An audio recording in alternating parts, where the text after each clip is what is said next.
Buenas noches. Por favor, díganme si me escuchan a mí, porque creo que tenemos un problema con el audio, pero... por favor, díganme.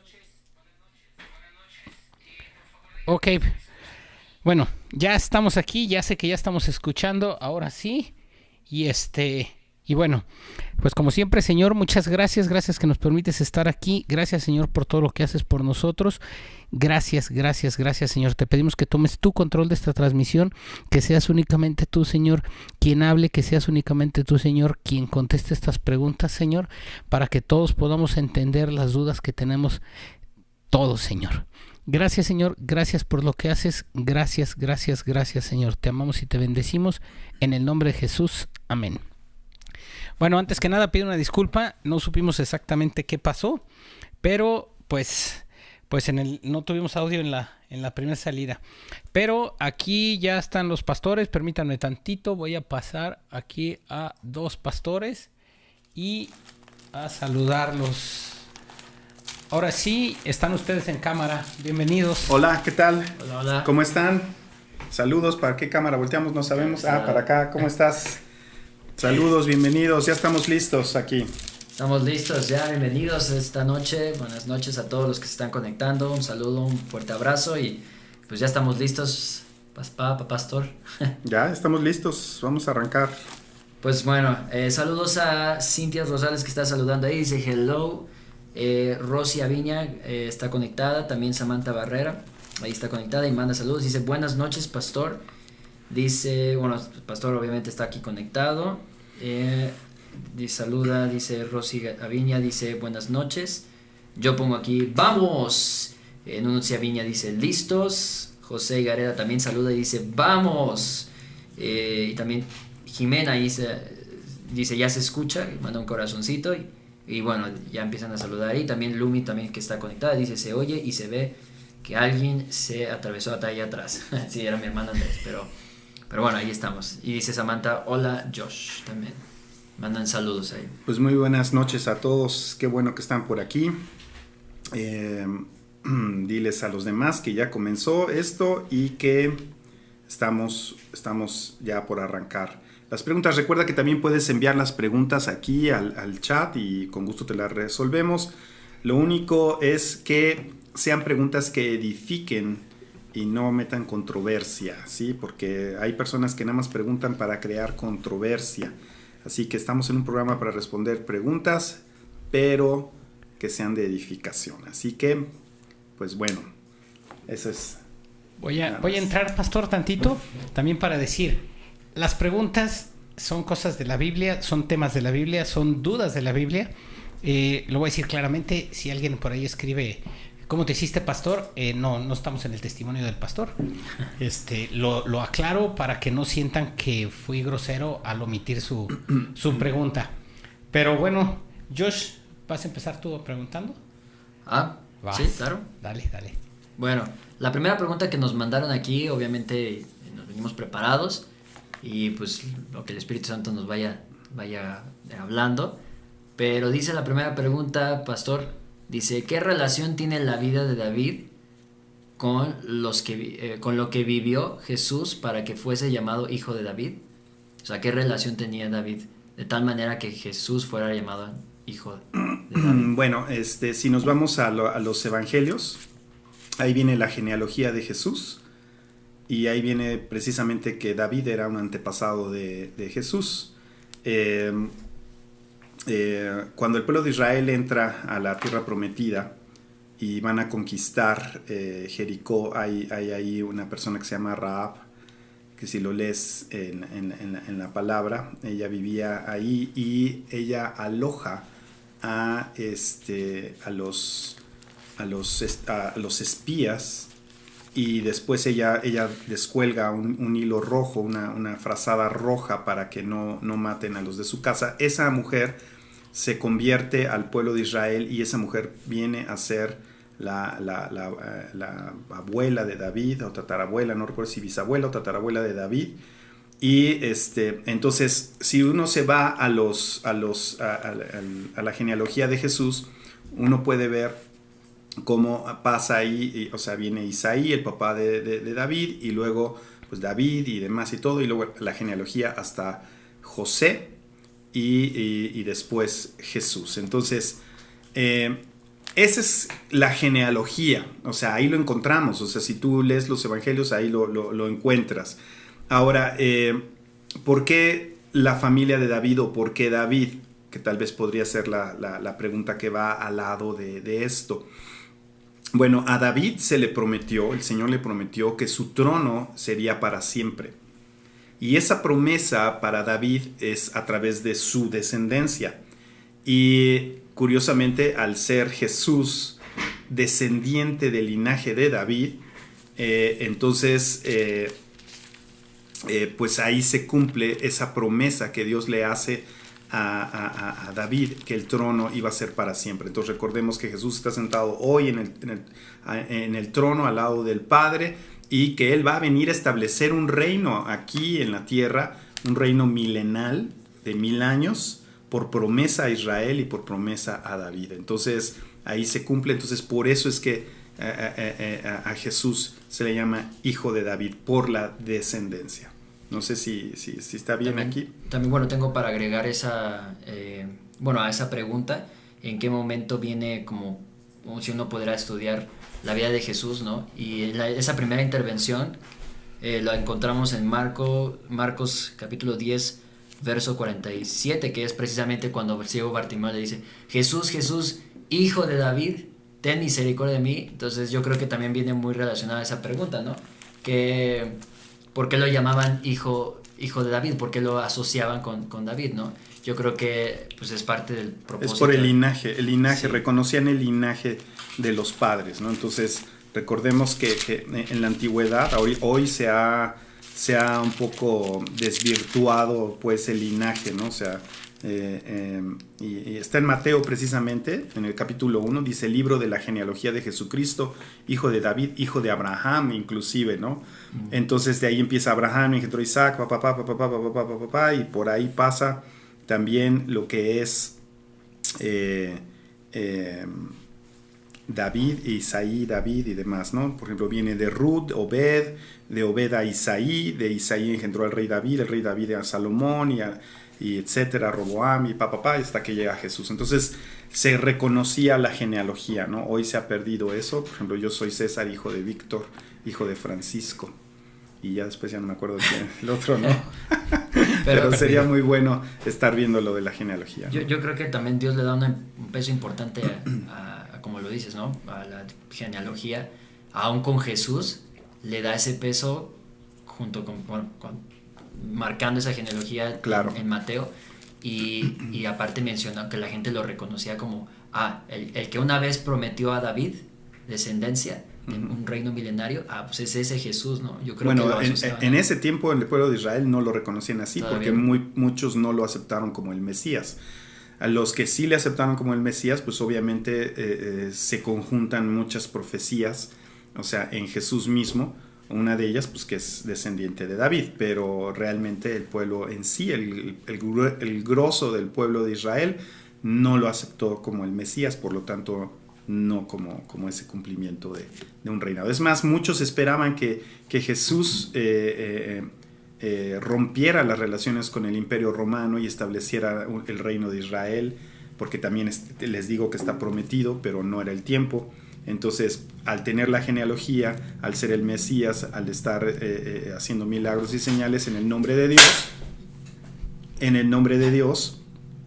se me fue la idea. En el nombre de Dios, creyeron que él iba a instaurar ese reino, aunque no era el tiempo, ¿no? De hecho, todavía no es el tiempo.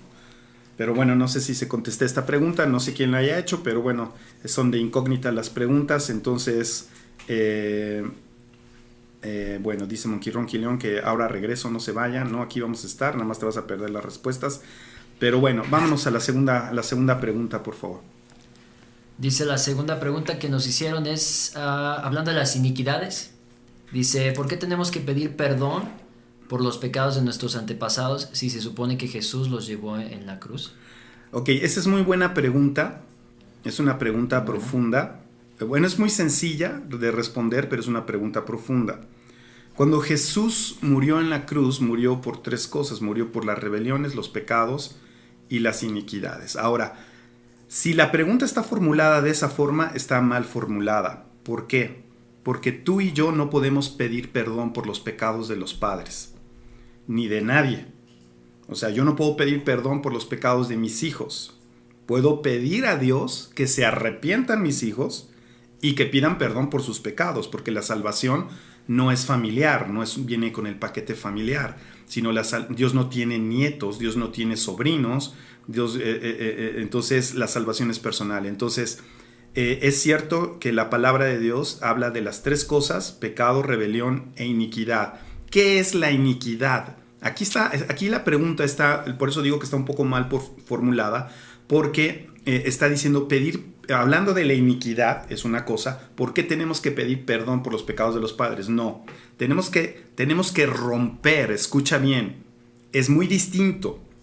Tenemos que romper con la herencia generacional que es la iniquidad. Eso es lo que tenemos que hacer, no pedir perdón por la iniquidad, no. Cuando tú vienes a Cristo Jesús y recibes a Jesús como tu Señor y Salvador, o sea, lo estás recibiendo para el perdón de pecados, para que la rebelión sea quitada en ti. ¿Cómo se quita la rebelión? A través de leer la palabra, a través de tener relación con el Espíritu Santo. O sea, el Señor te va moldeando el carácter, pero ya tienes acceso a esa modificación de la rebelión, o poder quitar la rebelión de tu vida a través de la cruz de Cristo, porque para eso también pagó. Y la iniquidad es la herencia genética espiritual, por llamarlo de alguna forma. Es la herencia genética espiritual que heredamos de nuestros antepasados, heredamos de nuestros abuelos, de nuestros padres, abuelos, bisabuelos y para allá, que generacionalmente vienen haciendo pecado. La palabra de Dios dice que Dios visita la maldad de los padres sobre los hijos hasta la 3ª y 4ª generación, pero a los que aman a Dios y guardan sus mandamientos, a 1000 generaciones los bendice.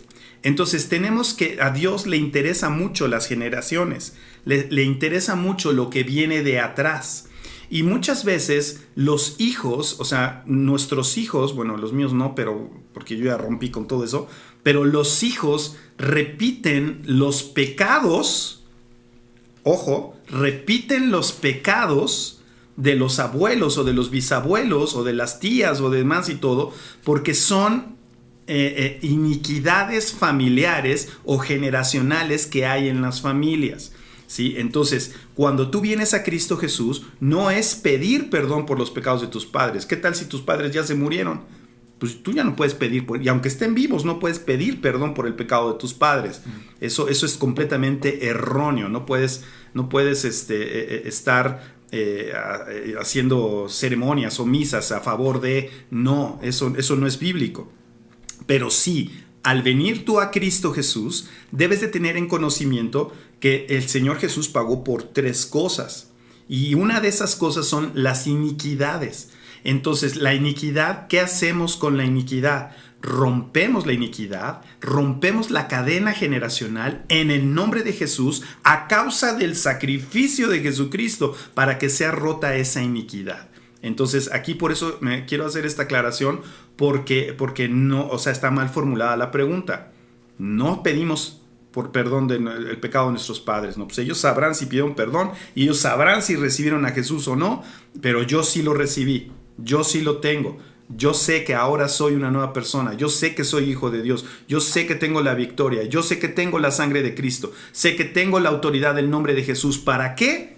Para romper esa cadena generacional que a lo mejor a mí ya no me reclama porque yo ya recibí a Jesús. Pero ¿qué tal mis hijos que todavía no tienen conciencia de hacer una decisión por Cristo Jesús? ¿Qué tal por ellos? Entonces yo como padre rompo en mí para que se rompa en mis hijos, y cuando mis hijos crecen y que les comparto del Señor para que reciban de Cristo Jesús, y entonces ellos van a entrar en conocimiento de que no nada más es perdón de pecados, de mis pecados, no de los demás, sino de mis pecados, de mis rebeliones, que también soy libre, pero que también con la iniquidad, que es esa herencia espiritual, ese ADN espiritual, yo tengo la autoridad para romperlo. Entonces, como Dios es un Dios generacional, Él ve que tú rompes y tus hijos rompen, entonces la iniquidad va perdiendo fuerza en la familia, ¿sí? Es por eso que cada generación debe de escuchar la palabra de Dios y se debe de convertir, porque si no se convierte uno de los hijos, por ejemplo, pues van a venir esas iniquidades a reclamar y entonces va a caer en pecado. ¿Sí? La iniquidad es lo que te lleva, lo que te seduce hacia pecar con pecados generacionales, más los que tú te avientes, y entonces a partir de ahí viene hacia tus generaciones con pecados nuevos. Entonces, ¿qué hay que hacer? No hay que pedir perdón por los pecados de los padres, no, hay que pararse en la autoridad del nombre de Cristo Jesús y romper la cadena espiritual de iniquidad que venimos heredando. Esa sería la respuesta. Entonces, pues bueno, no sé si respondí todas las preguntas, pero digo la pregunta, pero... A ver, aquí, pastor, yo quiero interrumpir. Sí. A ver, es que yo he escuchado, entiendo perfectamente que dicen, ay, vamos a hacer una misa, ¿no? Pues ya está muerto, ¿no? Ajá. Y pues ya sé que no funciona así. Pero he escuchado del lado cristiano a personas decir esa parte de pedir perdón. Ahora, lo que ellos hicieron, ahí se quedó. Ya lo hicieron. Mi obligación, a lo mejor es redundante, pero quiero nomás asegurar. Mi obligación o mi deber es pararle y yo ya no hacer lo que sé que ellos hicieron mal. Ese sería, como podemos decir... Yo no estoy pidiendo perdón por su pecado. Ni tampoco los estás criticando. No, Simplemente te estás dando cuenta que en tu familia hay ciertas cosas que se repiten en moldes.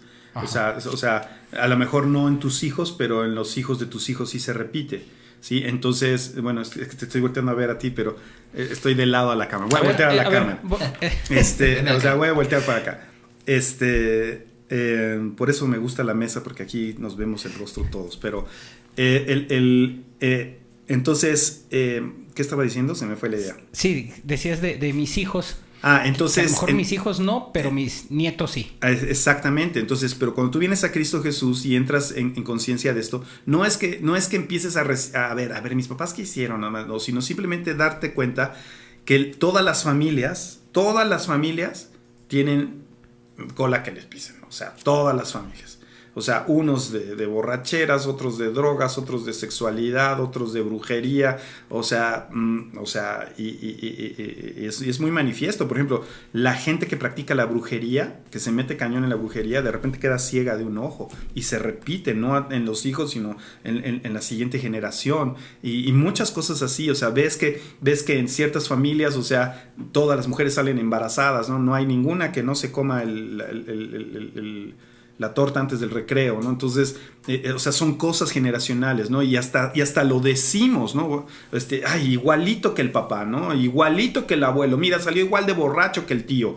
O sea, son cosas generacionales que cuando uno viene a Cristo Jesús, uno tiene que agarrar y decir, ¿sabes qué? Hasta aquí. Pelas. Ya, okay. Rompo. Ok, sí. Uh-huh. Gracias, sí, ya quedó mi respuesta. ¿Tenemos algo, Josh? Bueno, aquí estaba leyendo los comentarios. Creo que no hay ningún comentario con respecto a esta pregunta. Y pues bueno, es partiendo, ¿no? de nuestra... Bueno, sabemos que, como bien decías, ¿no? Teníamos como de que nos pisen, pero es parte de eso de venir a los pies de Cristo y reconocerse, yo necesitaba tanto de Cristo. Y lo dijiste bien, teníamos cola que nos pisen. Teníamos cola que nos pisen. Y porque ahora estamos en Cristo, ¿no? Y nos acercamos a Jesús y cuando te das cuenta dices, órale, no sabemos qué hayan hecho nuestros parientes de entonces, pero yo lo que sí sé es de que ahora estoy viniendo a los pies de Cristo y yo lo reconozco, dice ahí como en Romanos, que si tú lo confiesas, no lo está diciendo en individual, no en plural, uh-huh. No si lo confesaras, sino si lo confiesas con tu boca que Jesús es el Señor, entonces serás salvo. Así entonces, es. Y tus pegados serán y aquí se deriva, podría haber otra pregunta que dicen, bueno, y de los pecados que no sé, pues hasta de lo que me es oculto, dice la palabra, ¿no? O sea, hasta de lo que me es oculto, pues líbrame, Señor, ¿no? Entonces... El punto es el corazón. Exactamente, y es esa convicción de que sabes que tú te paras en la autoridad del nombre de Cristo Jesús y agarras y le dices al diablo, no te permito por esto que sé y aún por lo que no sé, que tú sí sabes, mugre diablo, pero no te lo permito. Entonces no te permito que pases, no te permito que toques a mis hijos y te vas en el nombre de Jesús, ¿no? Entonces, o sea, mucho tiene que ver con la autoridad que ejerzas en el nombre de Jesús y la posición, la identidad que tengas como hijo de Dios, ¿no? Porque no nada más se nos ha dado el nombre pues para que te saques la lotería, por decir algo, ¿no? O que no te la vas a sacar, pero se nos ha dado el nombre para ejercerlo con autoridad en esta tierra y entender las cosas espirituales como es la iniquidad, que es una cadena espiritual, entender la iniquidad y romper eso, ¿no? Porque Jesús ya pagó por eso,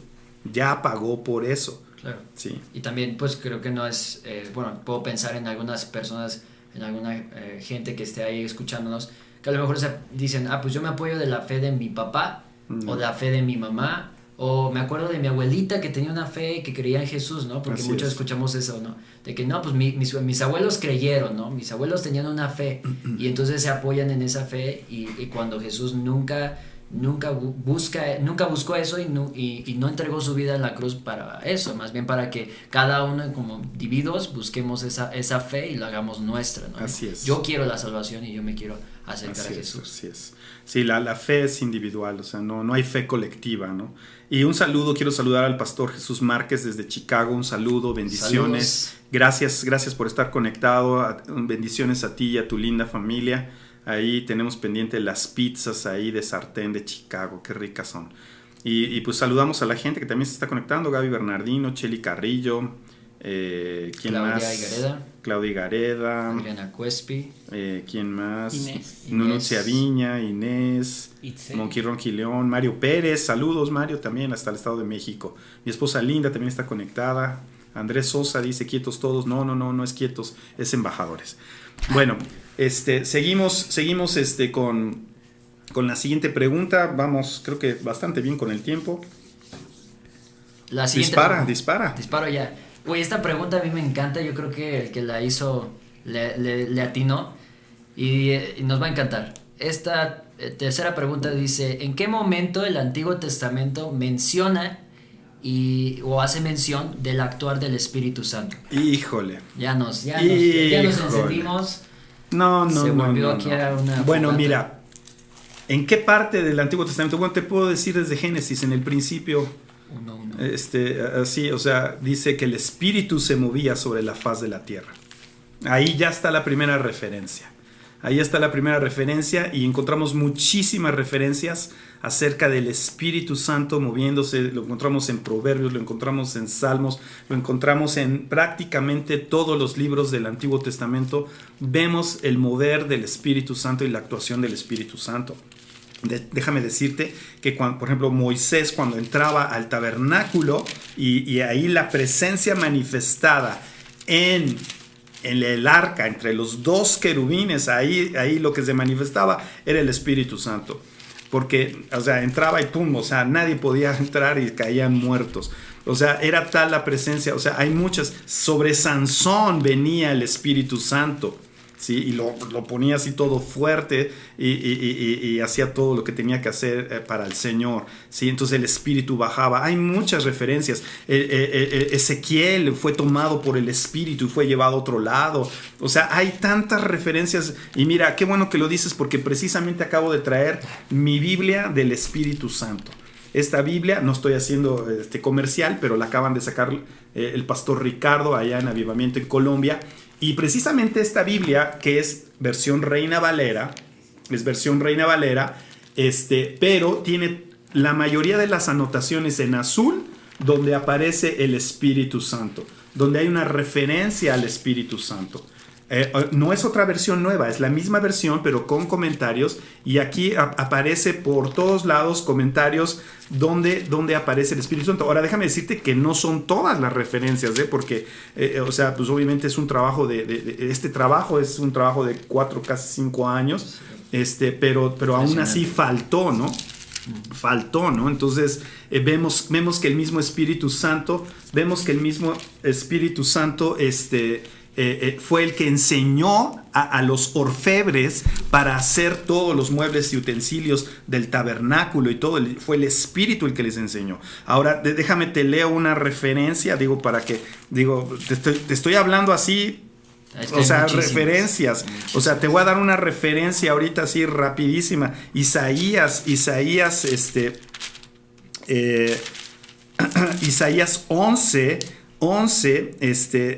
versículo 2, habla de las 7 manifestaciones, cómo se manifiesta el Espíritu Santo. Dice, reposará sobre él espíritu del Señor, espíritu de sabiduría, espíritu de inteligencia, espíritu de consejo, de poder, espíritu de conocimiento y de temor del Señor. Ahí están las 7 manifestaciones del Espíritu Santo. O sea, el Espíritu Santo está por todos lados en el Antiguo Testamento, y te digo, empezando desde Génesis. A mí me están diciendo que vea mi celular, no sé qué hay aquí en mi celular. ¿Okay? Es que tengo abierto el... Ok. Pues sí, bueno, es también una referencia. O sea, Nehemías 9:20. Es que hay muchísimas referencias. Nehemías 9:20 dice, enviaste tu buen espíritu, y viene con mayúscula, para enseñarles. O sea, entonces, hay una cantidad de referencias. O sea, yo no sé quién haya hecho esta pregunta, pero independientemente si tienes esta Biblia del Espíritu Santo o no, necesitas leer la palabra de Dios y decirle al que inspiró la palabra, que es el Espíritu Santo. Y de hecho esa debería de ser la primera referencia. ¿Quién inspiró esta palabra? El Espíritu Santo. Entonces, desde el principio hasta el final está inspirada por el Espíritu Santo. Entonces, de ahí de entrada ya está el mover del Espíritu desde aquí hasta acá, pasando por en medio y pasando por los mapas también. Entonces, está inspirado por el Espíritu. Entonces, podríamos pasarnos toda la noche dando referencias acerca de la obra del Espíritu Santo. O sea, hay multitud de referencias del Espíritu. Yo quisiera darte más, pero mira, te voy a leer este precioso de Isaías 58, versículos 11 y 12. Escucha esto, está padrísimo. Dice, el Señor te pastoreará siempre, y en las sequías saciará tu alma y dará vigor a tus huesos, y serás como huerto de riego, como manantial de aguas. Escucha bien, ese manantial de aguas que fluye es lo mismo que dice el Nuevo Testamento, que de tu interior correrán ríos de agua viva, y es una referencia al Espíritu Santo. Y entonces serás como huerto de riego, como manantial de aguas cuyas aguas nunca faltan. Está hablando del Espíritu Santo, ¿sí? Entonces, bueno, hay por todos lados. Y luego, por ejemplo, ahí mismo en Isaías 59, versículo 21, dice, y este será mi pacto con ellos, dijo el Señor, el Espíritu mío, o sea, el Espíritu Santo, que está sobre ti, y mis palabras que puse en tu boca no faltarán en tu boca, ni de la boca de tus hijos, ni de la boca de los hijos de tus hijos, dijo el Señor, desde ahora y para siempre. Es uno de los propósitos del Espíritu Santo. Y como esos hay, híjole, nos podríamos pasar otro propósito. Ezequiel 36 dice, yo os tomaré de las naciones, versículo 24, yo os tomaré y os recogeré de todas las tierras y os traeré a vuestro país, esparciré sobre vosotros agua limpia. Está hablando del Espíritu Santo. Y seréis limpiados de todas vuestras inmundicias. Está hablando de la sangre de Cristo. Y de todos vuestros ídolos os limpiaré. Dice, os daré corazón nuevo y pondré espíritu nuevo dentro de vosotros. Pero ese es espíritu de hombre. Y quitaré de vuestra carne el corazón de piedra y os daré un corazón de carne. Y después versículo 27 dice, y pondré dentro de vosotros mi espíritu con mayúscula, y haré que andéis en mis estatutos y guardes mis preceptos y los pongas por obra. Ahí hay otro propósito de la obra del Espíritu Santo, que esté en ti para que andes en la palabra de Dios y cumplas la palabra de Dios. Y como eso, amados, tenemos muchísimas citas.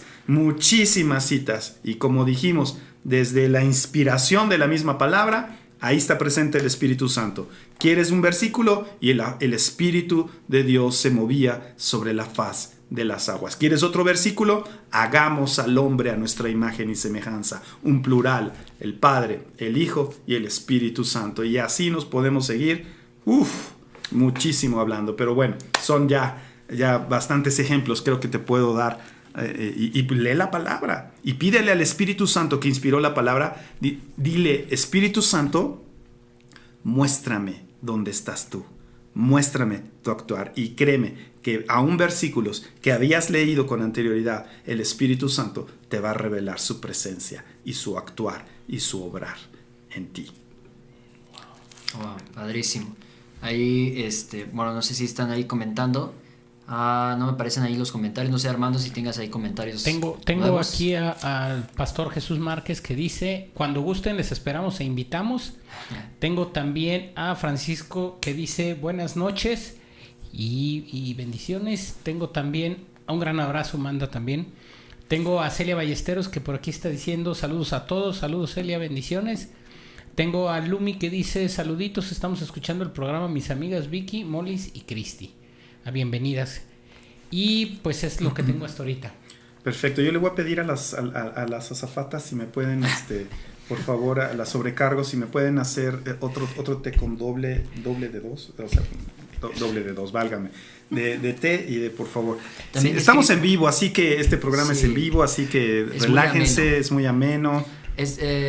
Bueno, están haciendo preguntas ya de lo que estamos platicando. Okay. Están sacando nuevas preguntas, ahorita vamos a mencionar algunas preguntas, pero que sea importante para que la gente entienda que bueno, no estamos simplemente resolviendo dudas, sino que también haya un peso de lo que estamos hablando y sea un tiempo de aprendizaje para ti y un rema, y baje la palabra de Dios para tu vida también. No se olviden las personas que están ahí conectadas de compartir para que podamos llegar a más personas, a más gente, y que la gente conozca de la palabra de Dios y de nuestro Señor.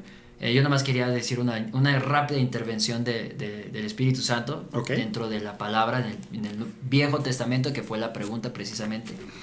Cuando Abraham, en Génesis capítulo 20, Abraham llega con Abimelech y entonces Abraham le dice a Sara, le dice: no, di que eres mi hermana para que no me maten y a mí me vaya bien. Bueno, en ese momento Abraham dice que él no toquen, le dice a Abimelech, creo que en Egipto fue, le dice no la toques porque es profeta, ella me es profeta. Uh-huh. Y nadie puede ser profeta sin el Espíritu Santo. El Espíritu Santo es el espíritu de la profecía, de los profetas. Así es. Pedro precisamente lo dice en las cartas de Pedro, dice que todos los profetas fueron inspirados por el Espíritu Santo. Entonces si Sara era profeta y declara que Abraham también era profeta, entonces quiere decir que ellos dos eran llenos del Espíritu Santo, hablaban por el Espíritu Santo, eran profetas. El espíritu de la profecía, el Espíritu Santo, se movía en ellos, y ahí está el actuar del Espíritu Santo. Otro versículo sería el de Moisés, cuando Moisés él le pide ayuda a Dios y le dice: yo no puedo hacer toda la obra yo solito, ponme ayuda. Y entonces el Señor le dice: reúne a los ancianos, reúne a la gente experta, a la gente de confianza, a la gente leal, y yo pondré mi espíritu, sacaré de tu espíritu y lo pondré en ellos. No se está refiriendo al espíritu de Moisés, porque la Moisés porción no es del nada. Espíritu que había puesto sobre Moisés es la que iba a tomar para ponerla sobre... Claro, y entonces se la pone el Espíritu Santo sobre esas personas, sobre esos ancianos, y dice que empiezan a profetizar. Otra vez, nadie puede profetizar sin el Espíritu Santo. Entonces ahí está otra vez el actuar y la intervención del Espíritu Santo en unos versos que a lo mejor la gente no lo entiende, pero es el Espíritu Santo ahí obrando. Él es el espíritu de la profecía. Así es. Y mira, aquí ahorita, bueno, siguiendo, porque hay muchísimos. Es que aquí ya nos dieron sí, o sea, nos podemos pasar toda la noche hablando acerca del precioso Espíritu Santo, ¿no? Dice aquí en 1 Samuel 16, versículo 13, dice, y Samuel tomó el cuerno del aceite y lo ungió, o sea, estaba ungiendo a David, y lo ungió en medio de sus hermanos. Y desde aquel día en adelante, el Espíritu con mayúscula del Señor vino sobre David, y se levantó luego Samuel y se volvió a Ramá. Y luego continúa en el 14, el espíritu del Señor se apartó de Saúl y lo atormentaba un espíritu malo de parte del Señor. Entonces, fíjate bien, o sea, como aquí, o sea, el actuar del Espíritu Santo está, te hemos tocado en varios versículos, pero hay muchísimos. Simplemente en Proverbios, o sea, está precioso Proverbios, debes de leer Proverbios, o sea, en fin. Yo tengo otra intervención ahí. Ya nos dieron el tema de qué Ya nos de qué dieron hablar. aquí, ya nos vamos. Aquí hay una que... ¿Cuánto tiempo nos queda, producción? Porque el pastor dijo que nada más 1 hora, entonces... 30 Vamos, acá minutos. tenemos al pastor, entonces ya 2 horas. 3 horas. Vamos tarde 30 minutos. No, mira, tengo esta intervención que es padrísima. Yo cuando la leí dije, aquí está el Espíritu Santo. Y nadie se da cuenta cuando lo lee esta parte. Dice en Primera de Reyes, capítulo 22... Sí, capítulo 22, del verso 8 hasta el 24, no lo vamos a leer todo, pero está precisamente el rey Acab le dice a Josafat que subamos y ataquemos a una ciudad, ¿no? Ataquemos creo que a los persas era, y le dice, bueno, Josafat le dice, consultemos a profetas para ver si Dios está a favor de nosotros. Y entonces Acab reúne a todos sus profetas y les dice, a ver, subiremos a pelear contra los persas, y todos los profetas profetizan que sí, vayan, Dios les dará la victoria, ¿no? Y se las cantan bonito. Pero dice Josafat, no hay otro profeta que hable de parte de Dios. Y entonces encuentran Pues eso está cañón, porque tenía un chorro de profetas que le están diciendo sí, ve, y él lo que dice es, no habrá un profeta que hable de parte de Dios. Y Micaías precisamente se levanta y dice... Y entonces le van y le preguntan a Micaías, y respondió Micaías, vive Jehová, que lo que Jehová me hablare, eso diré. Esa es la dirección de Dios. Y ahí está metido el Espíritu Santo. Pero ahí, ojo, ahí viene el verso 24 que dice, entonces se acercó Sedequías, otro profeta, hijo de Kenana, y golpeó a Micaías en la mejilla, diciendo, ¿por dónde se fue de mí el Espíritu de Jehová? Y ese Espíritu está en mayúscula. Y dice, ¿por dónde se fue de mí el Espíritu del Señor para hablarte a ti? El Señor había dicho que había entrado un espíritu de confusión a todos esos profetas, pero solamente un profeta habló del Espíritu Santo. Y este profeta se agarra y lo golpea y le dice, ¿de dónde se fue? Le da celos. Sí, le da celos y le dice, ¿de dónde se apartó el Espíritu Santo? O sea, el Espíritu en mayúscula, el Espíritu Santo, de mí para hablarte a ti. Y hoy en día qué importante, porque hay mucha gente que se la pasa hablando y profetizando cosas buenas, pero la verdad es que el profeta, la acción del profeta, el Espíritu Santo habla también para corrección. Sí, claro. Y solamente a la gente le gusta los buenos deseos. De hecho la profecía siempre es para corrección, no para decirte con quién te vas a casar. Eso es espíritu de ciencia, pero bueno. Y el Espíritu Santo, y ahí ¿qué parte, a mí me parte el corazón, porque dice, qué celo de esta persona que habló de parte del Espíritu Santo, y el otro que no se dio cuenta, como Sansón, cuando se le fue el Espíritu Santo de él, ¿no? Entonces, qué importante es seguir la dirección del Espíritu Santo. Bueno, yo creo que es más que suficiente, excepto todos estos versículos que hemos tocado. Hay muchísimos más. Sí. Entonces, Ya tenemos lista la siguiente pregunta, por si quieres. Sí, o sea, yo creo que adelante. No hay comentarios, a ver, producción, no hay comentarios ahí. Tenemos que, ya regresó Monkey Ronky. Está preguntando cuál es el libro más antiguo de la Biblia. Job es el libro más antiguo de la Biblia. Esa es la respuesta. Job es el libro más antiguo de la Biblia. Dice, bueno, esta pregunta está buena. Dice, hablando de las diferentes cartas de los evangelios, perdón. Dice, ¿por qué hay diferencia entre los nombres de los 12 apóstoles entre algunos de los evangelios? Bueno, es que sí hay una diferencia entre los nombres. Esa es pregunta nueva, ¿verdad? Sí, esa es una pregunta nueva que acaba de salir. Ok, hay diferencia, así como el pastor Márquez también marcó en cuestión de la genealogía de Jesús. O sea, depende quién lo está escribiendo y depende los nombres que se están utilizando. Sí, tenemos que entender que muchas veces se les da a veces, o sea, tenemos que entender la costumbre del tiempo de Jesús, de ese tiempo, ¿no? Muchas veces los nombraban por su nombre o por el nombre de sus padres. Entonces ahí es donde Según la difiere, cultura. según la cultura de ese tiempo.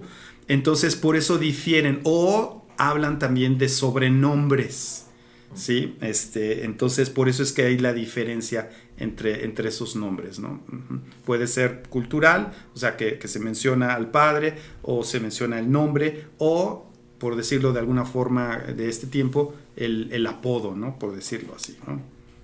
Por eso es que hay esa diferencia. Sí, creo que en alguno de los ejemplos, pues es cuando Jesús empieza a describir a sus discípulos y les empieza a decir Jacobo tal y Juan tal y Pedro por ejemplo, tal. Pedro, por ejemplo, era Cefas. Entonces, Muy diferente o sea, muy diferente a Pedro, ¿no? O sea, entonces, pero pues bueno. De hecho, Jesús mismo le cambia el nombre, ¿no? De Cefas a Pedro. Entonces, Aquí hay otra pregunta muy buena, para ir avanzando con las preguntas. Dice, ¿qué hizo que Enoc y Elías fueran tan especiales para que Dios se los llevara con vida al cielo? Wow. Bueno, tenemos que entender que hay un propósito en el plan profético de Dios. Me voy a ir hacia el futuro, donde están los dos testigos que vienen y que son muertos aquí en la tierra.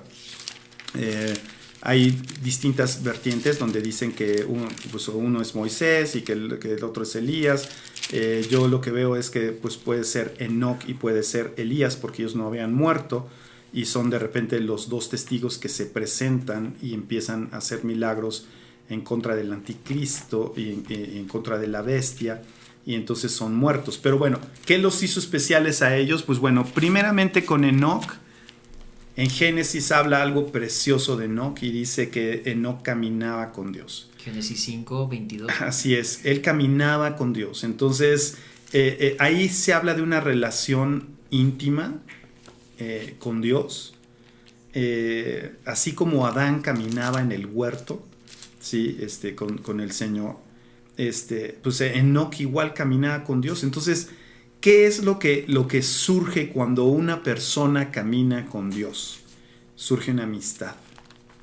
Ahí no estaba la sangre de Cristo, ahí no había todavía la redención, o sea, a través del sacrificio de Cristo. Sin embargo, este patriarca Enoc tenía tal relación con Dios que esa relación de amistad generó pues que se lo llevara. O sea, que se lo llevara. Ahora, Elías es uno de los más grandes profetas del pueblo de Israel, junto con Isaías, con Ezequiel. Son lo que le llaman los profetas mayores. Pero Elías tenía una particularidad, o sea, Elías venía e irrumpía. O sea, donde quiera que se parara, o sea, paraba la lluvia por 3 años, la regresaba.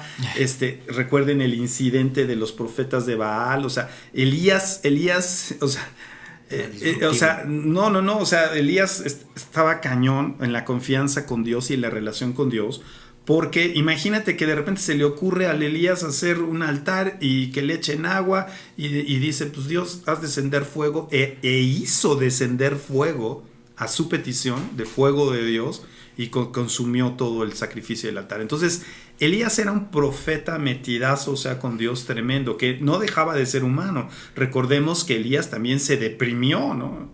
Y dijo, ay, mejor me tiro aquí y me muero, ¿no? O sea, y salió huyendo, como dicen por ahí. Elías no le temió a los 400 sacerdotes de Baal y de Astaret y todos estos que tenía Jezabel, ¿no? O sea, ¿qué pasó en ese momento que cayó el fuego del cielo? Pues agarró a los 400 sacerdotes falsos de Baal y que los degolló él mismo. O sea, los degolló él mismo. Pero ¿qué pasó? Viene la reina Jezabel, la esposa del rey de Israel, y le dice que a ver si para mañana a esta hora no estás muerto, ¿no? Entonces le tuvo más miedo a la mujer, así como todos los que estamos casados. Le tuvo más miedo a la mujer que a los 400 sacerdotes de Baal. Entonces, para que vean el peso específico de la mujer, ¿no? Pero bueno, ¿por qué entró en temor? Salió huyendo, recuerden eso, salió huyendo. ¿Y qué se le manifiesta? El Espíritu del Señor se le manifiesta ahí, a otra referencia de la obra del Espíritu Santo, ¿no? Es como un silbo apacible, ¿no? El Espíritu Santo. Entonces, ¿qué tenía de especial Elías? Una relación, así como Enoc, una relación completamente metida con Dios. que a pesar de su debilidad humana o de su condición humana, que te digo que se deprimió, era tan fuerte esto que cuando el Señor le habla y se presenta el Espíritu Santo, él regresa y dice que corre delante del carro del rey, o sea, por lleno del Espíritu Santo, o sea, él corre, o sea, imagínate una cuadriga ahí de caballos, por lo menos dos, hay un carro y el otro va corriendo al mismo ritmo, ¿no? O sea, que maratón y que de 100 metros, ¿no? O sea, ahí va por el Espíritu Santo. Entonces, la obra del Espíritu es tan fuerte en él que el mismo manto de Elías, o sea, es el que le deja a Eliseo. Es el mismo manto, por eso se cae y lo toma. Cuando cruzan el río, cuando ya se va a ir Elías en el carro, que el Señor ya le había dicho que se lo iba a llevar, o sea, él toma el manto y golpea las aguas y se abren las aguas.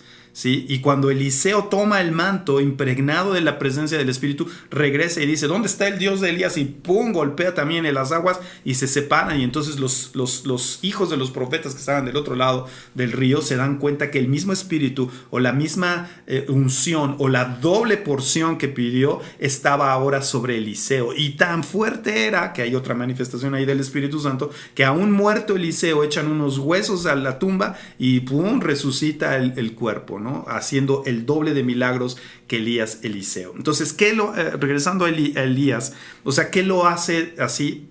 O sea, uno, súper amigo del Señor que caminaba con él. Es un ejemplo que tenemos que tomar. Segundo, otro que también caminaba con el Señor, pero caminaba lleno de la presencia del Espíritu Santo. Eso lo hizo sumamente especial. Ahora, ¿por qué Dios los escogió a ellos dos? Pues bueno, solamente Él sabrá, pero nosotros podemos deducir a través de la palabra de Dios y a través del plano profético hacia adelante que viene, que hay un propósito, ¿no? En que ellos dos estén vivos y que estén allá arriba vivos, que no hayan muerto, pero que también a lo mejor son enviados ellos dos. Bueno, dicen que uno de ellos es Elías y el otro pues puede ser Enoc, que sean enviados a predicar en un futuro cercano, primero Dios, en un futuro cercano ahí, y serán muertos, entonces ya también estarán muertos. Pero bueno, ¿qué los hace especiales? Híjole, no, esas dos cosas que mencionaste, o sea, y son un ejemplo para nosotros, ¿no? Y creo que debemos de ser, ¿no? Creo que ¿Quién quita? Y a lo mejor Dios nos lleva también. Pero bueno. Creo que esos dos vivían, tanto Enoc como Elías, vivían fuera de su tiempo. Sí. Fuera de serie. Tienen un carácter fuera de serie que, digo, no se habla mucho de Enoc, pero al principio, como bien lo decías, antes de la ley, antes de Jesús, o sea, yo creo que, y caminaba Enoc con Dios y era amigo de Dios, creo que lo decía así. Y caminó Enoc con Dios y Dios se lo llevó. Eso es lo que dice. O sea, ese caminar, o sea, ¿qué quiere decir ese caminar? O sea, yo creo que lo debemos de meditar, lo debemos de rumiar. O sea, ¿qué es el caminar en Dios, no? Yo creo que hay mucho que sacar con respecto, aunque es un pequeñitito versículo, o sea, que habla acerca de Enoc, pero creo que hay mucho que sacar, muy profundo, todo esto, ¿no? Entonces, bueno, yo creo que ya vamos bien. O sea, a ver, lanza otra porque... Otra pregunta. Aquí está... Bueno, ahí tenemos varias preguntas. Ya creo que están mandando más. Pero a ver, de las que ya habían mandado antes. De las que ya teníamos, dice... si Dios creó al hombre y al mundo, ¿quién creó a Dios? Híjole. Al contestar esta pregunta voy a tener que regañarte porque... a mí se me hace que el que hizo la pregunta no ha leído la palabra de Dios. Dios es el mismo ayer, hoy y siempre. Él es eterno, nadie lo creó. Así te lo contesto. La palabra dice que Jesús mismo es el alfa y el omega, el principio y el fin. O sea, Él es el que vive por siempre. Entonces, el Padre, el Hijo y el Espíritu Santo, o sea, han existido por siempre, son eternos y seguirán existiendo por siempre.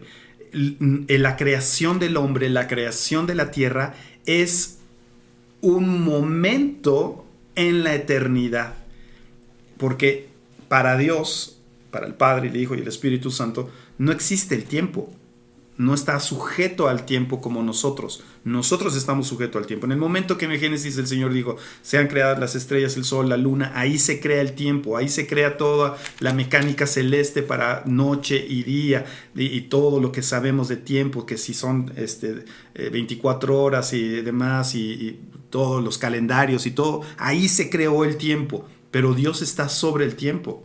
Y nosotros, cuando seamos llevados juntamente con Él en las nubes, seremos ya atemporales, igual que Él. De hecho, nuestro espíritu es eterno, ¿sí? Entonces, o sea, Dios no fue creado.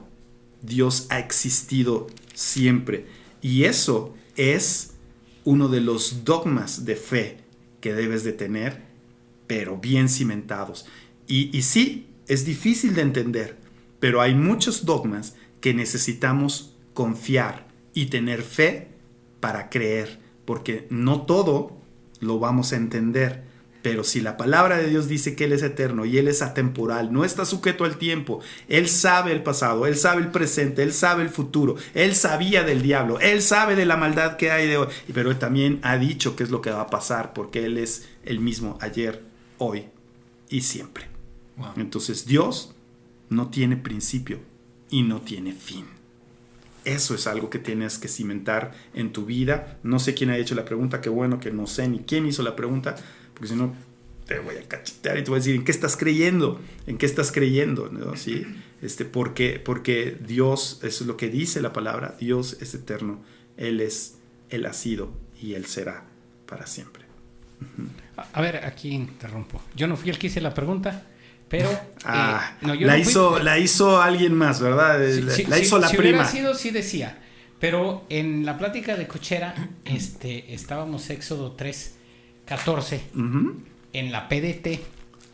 Esto lo estoy leyendo de la Biblia YouVersion y dice: Dios le dijo, yo soy el que soy. Entonces ahí viene un globito, que le pico uno al globito y dice: yo soy el que soy. Tal vez esta expresión está relacionada con el nombre Yahvé, que usualmente se traduce como Señor. Tiene que ver con la palabra hebrea que significa Él es o Él da existencia. La expresión puede significar yo soy el que realmente existe por sí mismo. Así es. O sea, ahí está dando la respuesta. O sea, el que existe por sí mismo. O sea, nadie lo creó, ni tampoco va a dejar de ser. O sea, bueno, no sé por qué te volteo a ver acá, tengo que voltearte a ver a la cámara. Es que está a mi derecha. Sí, ¿no? Entonces, o sea, ahí está, esa nota que está poniendo ahí, o sea, está diciendo, pues es que yo soy porque yo existo por mí mismo. O sea, no tengo principio, no tengo fin. De hecho, también, aquí un ejemplo, si lo quieren tener esta referencia en la palabra, precisamente Job, cuando empieza en su dolencia, en su enfermedad, en su angustia, en su clamor, en su clamor y todo lo que le estaba pasando a Job, precisamente empieza un debate. Y dentro de esos debates... Es más, vámonos a Job y tienes ahí el... Yo tengo aquí el Job capítulo 12, no sé si tengas otro, pero yo tengo este capítulo 12, del verso 9. Bueno, todo el capítulo está impresionante, pero yo tengo aquí el verso 9. Job 12 lo dijiste, ¿verdad? Ajá, 12, 9. Y dice ahí, pregunta precisamente, Job está preguntando. Y quizás sea la pregunta de muchas, del mundo, o de la gente que no conoce a Cristo, que dice, ¿quién es Dios? ¿Y quién me creó a mí? Y cómo esas preguntas existenciales, ¿no? De que de repente nos hacemos, ¿no? ¿Dónde soy? ¿De dónde vengo? ¿Y cómo, no? Sí, ¿no? Ahí se están riendo, pero sí, la verdad es que son las preguntas existenciales que normalmente el mundo, la gente que no conoce de Jesús, lo hace. Y Job se lo hizo. Dice, ¿qué cosa de todas estas no entiendes que la mano del Señor lo hizo? Point. En su mano está el alma. ¿En qué mano? En la mano del Señor. En su mano está el alma de todo viviente, o sea, Dios te creó, y el hálito de todo el género humano, o sea, el aliento de todo género humano. Ciertamente el oído distingue las palabras y el paladar gusta las viandas. Verso 12, en los ancianos está la ciencia y en la larga edad la inteligencia, o sea, en él está todo. Con Dios está la sabiduría y el poder. Suyo es el consejo y la inteligencia. Si Él derriba, no hay nadie quien edifique. O sea, encerrará, dice, al hombre y no habrá quien le abra. si él detiene las aguas, y bueno, empieza a hablar un poquito más del poderío y la divinidad de Jesús, ¿no? O del Señor. Pero precisamente me encanta aquí porque Job en medio de todo eso pregunta, ¿no? ¿Acaso no puedes entender? Y después Dios le responde y dice, ¿dónde estabas tú cuando yo hice todas las cosas? Así es, y eso viene en Job 38. Eso viene, entonces dice, después de los capítulos de lo que Josh acaba de decir, viene un argumentos de los amigos de Job, y Job argumenta con ellos y tratan de justificar y un montón de cosas, pero en el 38 le responde el Señor a Job diciendo desde un torbellino y dice, ¿quién es ese que oscurece el consejo con palabras sin sabiduría? Ahora ciñe como varón tus lomos, yo te preguntaré y tú me contestarás. ¿Dónde estabas tú cuando yo fundaba la tierra? Házmelo saber si tienes inteligencia. Wow. ¿Quién ordenó sus medidas, si lo sabes? ¿O quién extendió sobre ella cordel? ¿Sobre qué están fundadas sus bases? ¿O quién puso su piedra angular? Cuando alababan todas las estrellas del alba y se regocijaban todos los hijos de Dios, ¿quién encerró con puertas el mar cuando se derramaba saliéndose de su seno? Cuando puse yo nubes por vestidura suya y por su faja oscuridad, y establecí sobre él mi decreto, le puse puertas y cerrojos, y dije, hasta aquí llegarás y no pasarás adelante, y ahí parará el orgullo de tus olas. ¿Has mandado tú a la mañana en tus días? ¿Has mostrado al alba su lugar, para que ocupe los fines de la tierra y para que sean sacudidos de ella los impíos? Ella muda luego de aspecto como barro el sello, y bienestar como vestidura, mas la luz de los impíos es quitada de ellos, y el brazo enaltecido es quebrantado. ¿Has entrado tú hasta las fuentes del mar, y has andado escudriñando el abismo? ¿Te han sido descubiertas las puertas de la muerte, y has visto las puertas de la sombra de muerte? ¿Has considerado tú hasta las anchuras de la tierra? Declara si sabes todo esto. Bueno, y continúa diciendo el Señor, pero, o sea, el Señor siempre ha existido y siempre existirá, que sería la pregunta directa, la respuesta directa a la pregunta, ¿no? No sé si tenemos por ahí otra pregunta de las que teníamos antes, sí, o nos lanzamos con las preguntas que hicieron, que están haciendo. A ver, acá tengo unas preguntas nuevas, no sé pero preguntas que edifiquen, ¿eh? No preguntas ahí que metan ahí. Tiene unas preguntas muy buenas ahorita, dice... ¿En dónde están? Porque yo no las veo. Ahora me la están mandando acá. Con razón. Acá el set, acá me está mandando las preguntas. Producción, ¿qué pasó, producción? Que me están dejando ciego a mí. Ahí te van. No, está bien. Acá en la mesa, aquí estamos en la mesa. A ver, sale, bien. Dice aquí esta pregunta que me parece muy buena y muy larga, pero dice, ¿cómo funciona la unción sobre las cosas? O sea, / objetos. Uh-huh. ¿Cómo funciona la unción en los objetos o en las cosas? Dice, ejemplo, la sombra de Pedro, los huesos de Eliseo, paños de Pablo. El manto de Pablo. No eran paños, era el manto de Pablo. Uh-huh. Por cierto, está en la tesis que hiciste, ya me la aventé toda. Y bueno, ¿cómo opera? No sé si tú la quieres. O sea, lo que pasa es de que aquí esta pregunta está muy buena, porque no hay objetos reliquias, por decirlo de alguna forma, ¿no? En el caso, por ejemplo, de la Iglesia Católica, maneja muchas reliquias, ¿no? Y la gente ora las reliquias, toca las reliquias, pero pues no pasa nada, ¿no? Aquí hay que entender los propósitos, ¿sí? Cuando una persona está llena del Espíritu Santo, o sea, es impregnado todo su ser, o sea, inclusive sus vestimentas, o sea, es como si te pusieras loción, o las mujeres perfume. O sea, ¿qué pasa cuando te lo pones? O sea, tus vestidos quedan impregnados, ¿no? Entonces, la presencia se queda ahí. De hecho, no solamente en objetos, sino tú entras a un lugar, entras a una casa en la cual se respeta la presencia del Espíritu Santo y se honra la presencia del Espíritu Santo, y la gente entra y dice, aquí siento paz, aquí siento distinto. Y mucha gente lo dice como, aquí siento buena vibra, ¿no? O sea, no es vibra, es presencia del Espíritu Santo. El Espíritu se hace presente. Ahora, hay que ver en la palabra, o sea, cuál era el propósito de...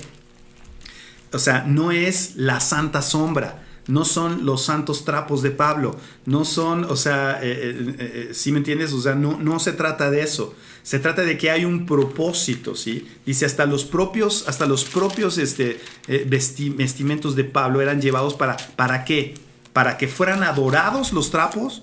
No, para que la gente fuera sanada en el nombre de Cristo Jesús, no en el nombre de Pablo, ni en el nombre del trapo, ¿sí? O del manto, o como lo quieras llamar, ¿sí? Paño, o como lo quieras llamar, ¿sí? No era la santa sombra de Pedro, ¿no? O sea, la sombra no tiene sustancia, la sombra no tiene sustancia, es simplemente, o sea, bloquear la luz. O sea, no tiene sustancia. Sin embargo, el Espíritu estaba tan presente que al tocar la sombra, al pasar, el Espíritu iba con Pedro. Y entonces lo que sanaba no era la sombra, era el Espíritu Santo que estaba en Pedro. Entonces, ¿cómo opera? Pues no sé cómo opera. La palabra de Dios no dice cómo opera, pero sí nos deja ver que puede, porque para Dios no hay nada imposible, que puede operar como sea, pero siempre hay un propósito de Dios en eso. Y el propósito es dirigir toda la alabanza, toda la adoración a Dios, obviamente a Jesús y obviamente al Espíritu Santo, o sea, a Dios, ¿sí? En el momento en que se desvía la cosa hacia el objeto, ahí ya valió. ¿Sí? De hecho, también sumando a eso, lo que estás comentando, Pa, de precisamente la unción, cómo opera, pues entendamos primeramente que la unción pues es poder del Espíritu Santo. Uh-huh. ¿Sí? La unción no viene porque uno puede hacerlo con sus propias fuerzas o yo haciendo ciertos rituales, uh-huh, o leyendo, metiéndome esta Biblia acá a la cabeza. Así no viene la unción. La unción es un regalo, la unción es del Espíritu Santo, porque el Espíritu Santo la da, es el que da y la reparte como Él quiere. Exacto. Uh-huh. Hay algunos ejemplos que el Señor pone aquí en el Viejo Testamento con Moisés, cuando el Señor le da las instrucciones de cómo preparar el aceite. Uh-huh. El aceite dice el aceite de la unción. Bueno, ahí de la pregunta dice unción, pero precisamente en el Viejo Testamento Dios les pone al pueblo de Israel a preparar un aceite de la unción. Uh-huh, uh-huh. Y ese aceite de la unción es referencia a la unción del Espíritu Santo, al poder de Dios, es una referencia. Y precisamente Moisés en Levítico capítulo 8 verso 10 dice que él tomaba de ese aceite de la unción y la esparcía y la embarraba, si la podemos poner así, la embarraba o la untaba en Aarón, dice que lo ungía. Uh-huh. Y también en todas las cosas que habían en el tabernáculo dice que ungía las cosas con aceite de la unción. Uh-huh. Entonces, haciendo como ahora lo entendemos, que es una figura del Espíritu Santo, que como tú lo decías, o sea, es una persona llena del Espíritu Santo. Todo debe estar impregnado de esa unción. ¿Y esa unción para qué? Para cumplir un propósito. Moisés no lo hacía nomás porque el Señor ahí, a ver, espársela ahí, a ver qué embarras, ¿no? ¿Qué mojas, ¿no? O a ver qué alcanza, ¿no? Sino que era con un propósito. Y creo que una persona sabia decía que el Nuevo Testamento es sombra del Viejo Testamento, ¿no? De las cosas que sucedieron. Una vez lo escuché ahí, pero tiene tanta razón. Las dos están combinadas, las dos están pegadas, es la misma palabra de Dios. Más bien yo lo vería como cumplimiento, ¿no? Cumplimiento, exacto. O sea, es un cumplimiento. El Nuevo Testamento es la revelación del Antiguo reflejado en el Nuevo, en Cristo Jesús, porque toda la palabra apunta a Jesús, ¿no? Entonces, sí. Jesús es el cumplimiento de la palabra. Entonces, al estar presente en el Nuevo Testamento es el cumplimiento de todo, ¿no? Sí. Y a mí me queda muy claro esa parte, o sea, y dice que ungió a Aarón, y ungió a sus hijos, y ungió y dice que después de ahí Moisés y Aarón se levantaron y entonces desataron bendición sobre el pueblo. Entonces, qué importante. Los reyes eran ungidos. De hecho, David sabía el poder de esa unción del aceite, porque no se atrevió a matar a Saúl. No se atrevió a tocar ¿a qué? Al ungido.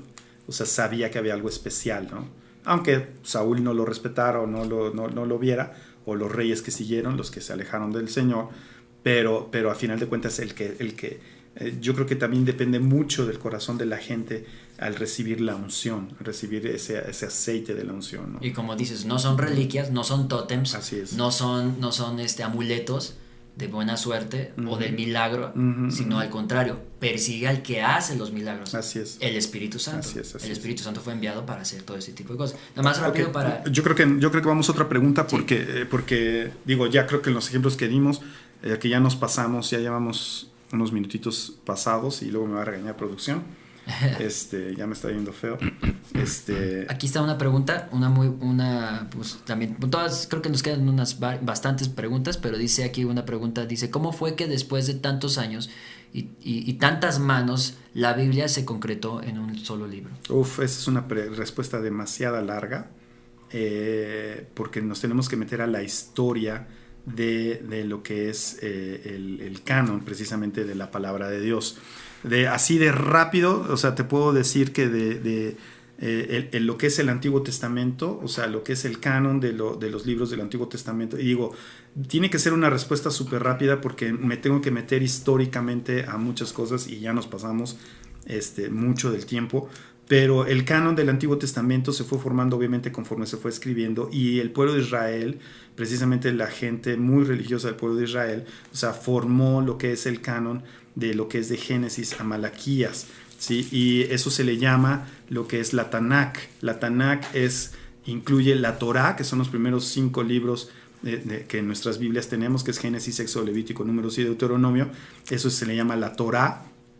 Y el resto son los libros de los profetas mayores, profetas menores, y los libros de sabiduría, que son Salmos y Proverbios y Eclesiastés, ¿no? Entonces, o sea, esa es la parte del canon del Antiguo Testamento. El Nuevo Testamento se fue formando conforme se fueron escribiendo en el primer siglo, o sea, en la vida de Jesús, los apóstoles, se escribieron estos libros. Y aunque se escribieron otros libros, se fue formando este Nuevo Testamento, por decirlo de alguna forma, sobre todo desechando, y es que es entrar mucho a la historia de todo esto, pero teníamos que tocar el concilio de Trento y el concilio de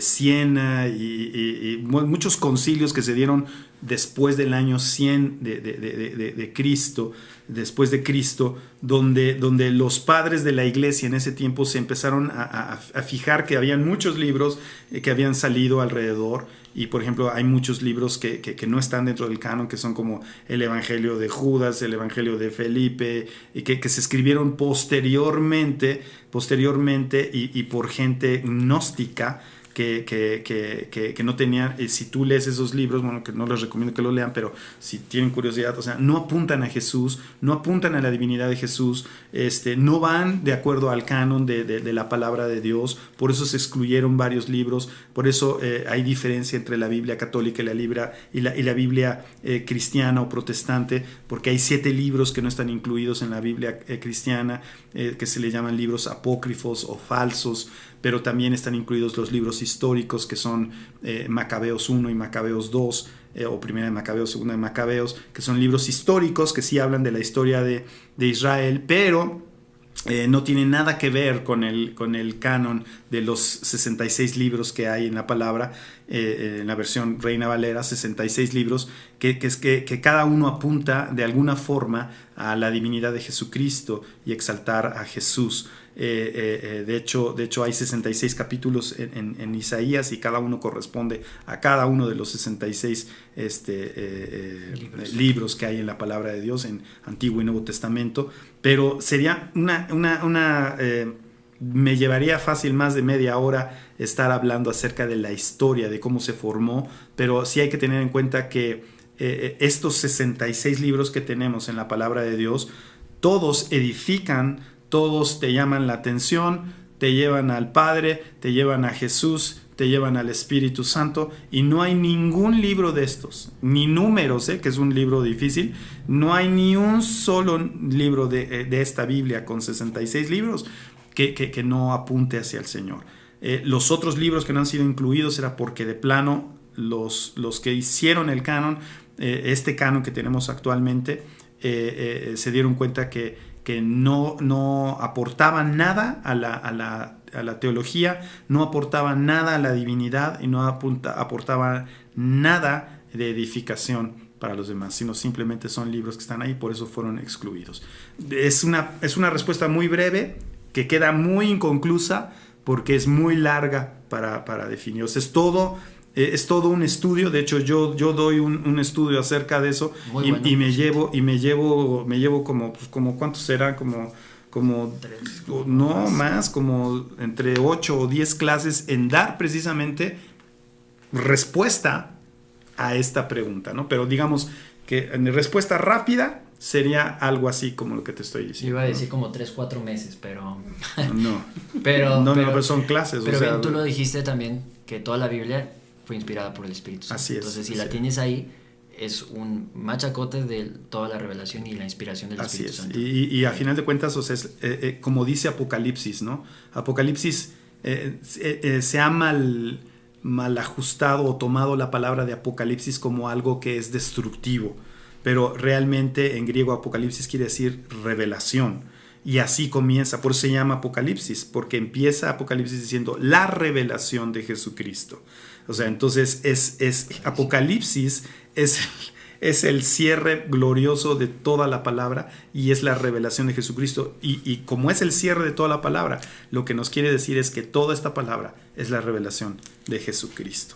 Pero bueno, eso sería. ¿Tenemos algo más o ya no tenemos preguntas? Ya también nos pasamos sí, nos quedamos tiempo con varias preguntas, pero pues ya. Pues a ver, échalas rápido a ver si las respondemos o no. Sí, bueno, aquí tengo otra pregunta que dice: ¿cómo sé que con una sola oración soy verdaderamente salvo? Bueno, la palabra de Dios está muy buena esa pregunta. La palabra de Dios dice que si confiesas a Jesús como el Señor, serás salvo. ¿Sí? Pero si confiesas, si abres, serás salvo. Ok, por fe, esa es la entrada a la salvación, esa es la entrada. Entonces, si cualquier persona que confiesa a Jesús como su Señor y su Salvador, entonces es aceptado por Dios a través del sacrificio de Jesucristo y vienes a ser salvo. Pero aquí, tengo que decirlo, aquí viene la otra parte. Eso no te exime del pecado. O sea, ¿a qué estoy diciendo? Que mucha gente, y mucho se predica actualmente, desgraciadamente, tú haz la oracioncita y ya vas a ser salvo, pero sigue con tu vida, sigue mintiendo, sigue robando, sigue fumando, sigue maltratando a tu esposa, se sigue fornicando, sigue viendo pornografía, no importa, ya hiciste la oración, ya eres salvo. No, la palabra no dice eso.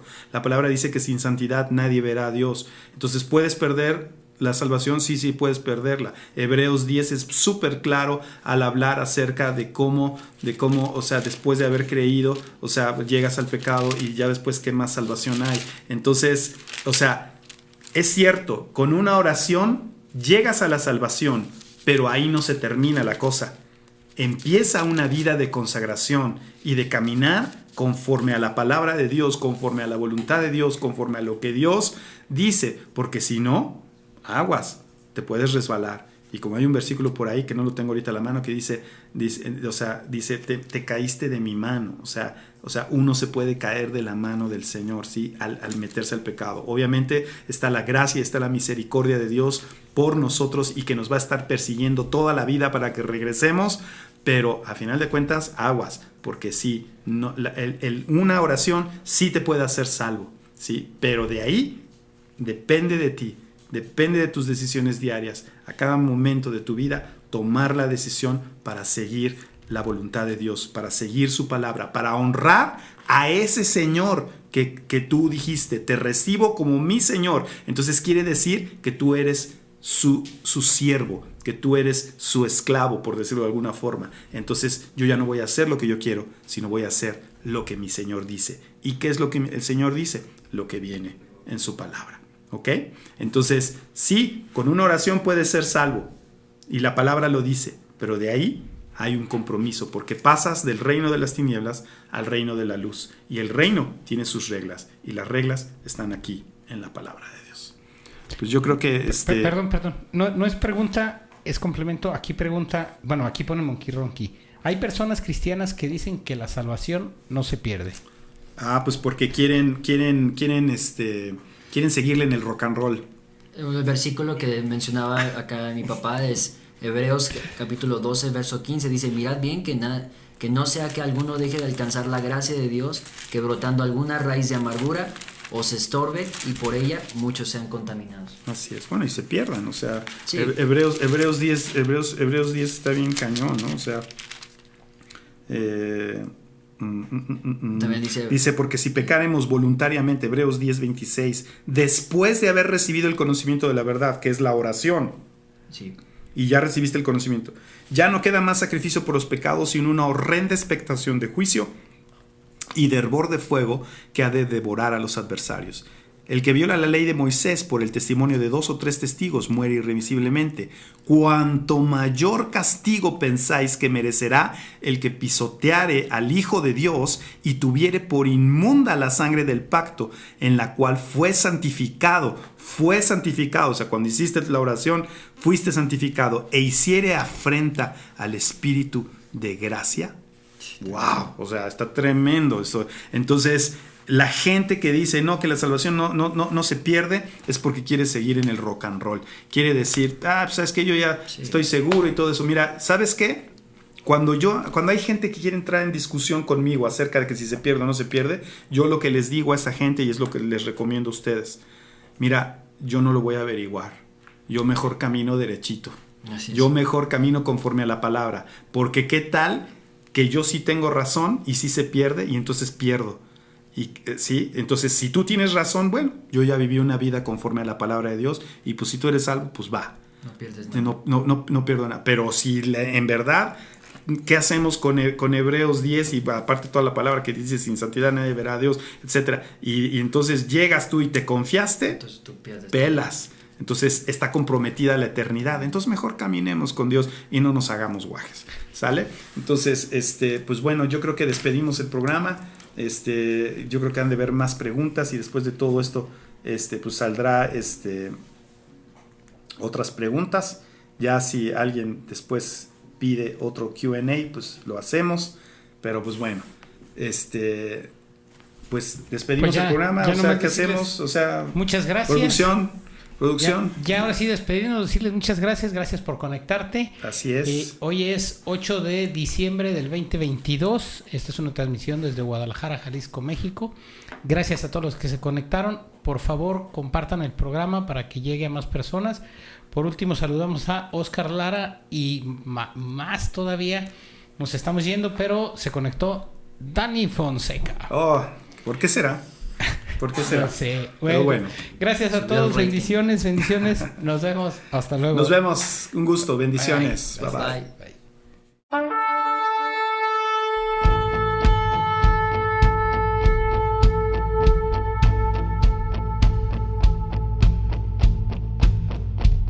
El grito de guerra resuena, la batalla está por comenzar. Levántate, ejército ungido, ejército ungido de Dios. Es el Señor quien da fuerza a tus manos. Entiende que es con su poder. Esfuérzate y sé valiente. Esta guerra se gana con fe.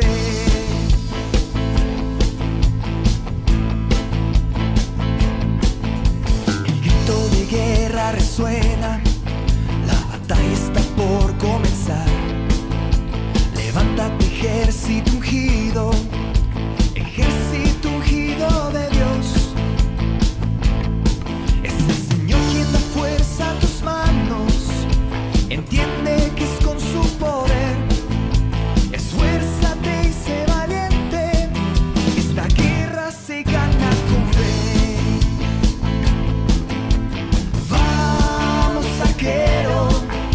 Levanta tus manos al cielo, tensa tu arco y canta alabanza al Señor. Moja la flecha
Jehová tu Dios contigo estará. Mira, Jehová tu Dios te ha entregado la tierra. Sube y toma posesión de ella, como Jehová, el Dios de tus padres, te ha dicho. No temas ni desmayes. Vamos, saqueo, levanta tus manos al cielo.